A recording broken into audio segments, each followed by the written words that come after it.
got heat in those tyres as well. Quartararo found his rhythm, found his confidence, having started in this race. He's now back into the podium positions. Yeah, he knew there, as long as he had Zarco on his outside and his peripheral into effect here, and Zarco could just blitz on by as Quartararo has a big moment there on a bit of standing water, a puddle that caught 45% of the race distance has been completed. Yeah, we almost saw a French connection there, didn't we, between Zarco and Quartararo through turn one, but Quartararo, 6-second gap.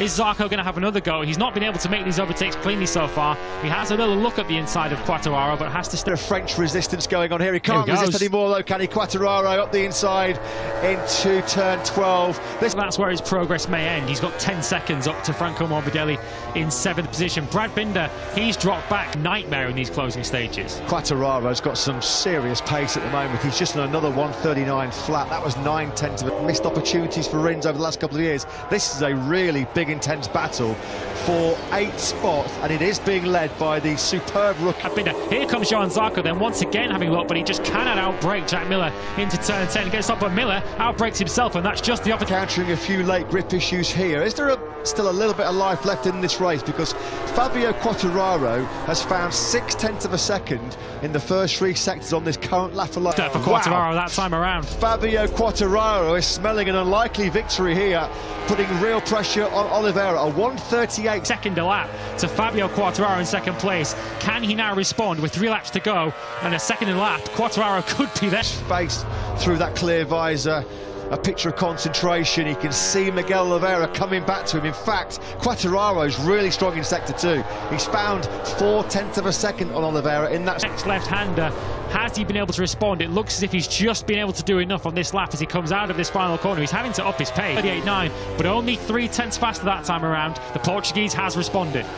Yeah, that's just the response that KTM would have been looking for from Miguel Oliveira. He's got the hammer. Quartararo is going to have to settle for second place. Look at this battle. Here comes Enea Bastianini up the inside of Darren Binder.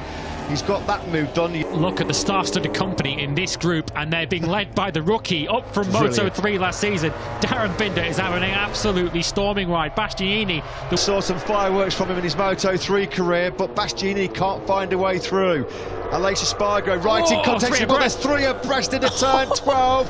Giannini in the sandwich, and he's the one that comes out on the wrong side of it. Binder got through, likewise Aleix Espargaro. Bastianini surrendering crucial championship points here. Now Brad Binder goes through at turn 3. Way to start the season with Binder second place, but it's about to get better because Oliveira on course here for a famous first win in Indonesia. Something's happened to Darren Binder.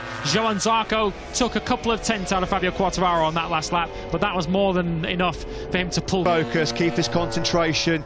It's been a perfect Grand Prix so far for Miguel Oliveira. He has not put a foot wrong.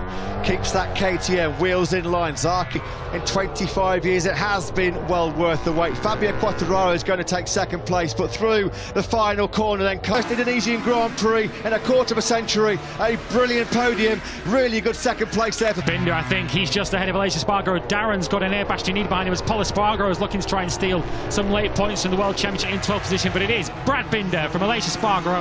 Darren Binder, a terrific top 10 for him on the Goodyear RNF Yamaha. Basti 2 races for Bagnaia. They know that was a massive race there from Fabio Quartararo in terms of the championship. Miguel Oliveira, his crew chief there, Paul Travadden, he's buzzing. Absolutely brilliant performance.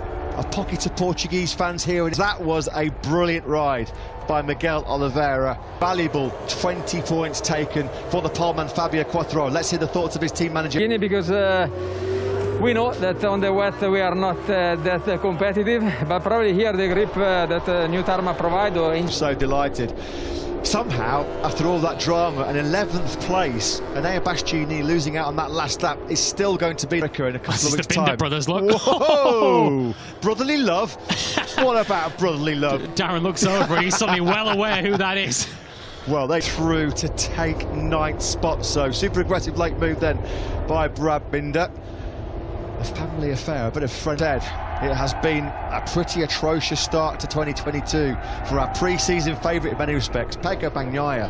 Down and out, crashing out the first. I think Fabio Quartararo had won the race. Looking at him here, look at these scenes of Fabio Quartararo. I don't think I've ever seen him as excited as that, having won a Grand Prix. That is a sin. But even so, not at the races today, was he, Pecco Bagnaia? This man, though, certainly was.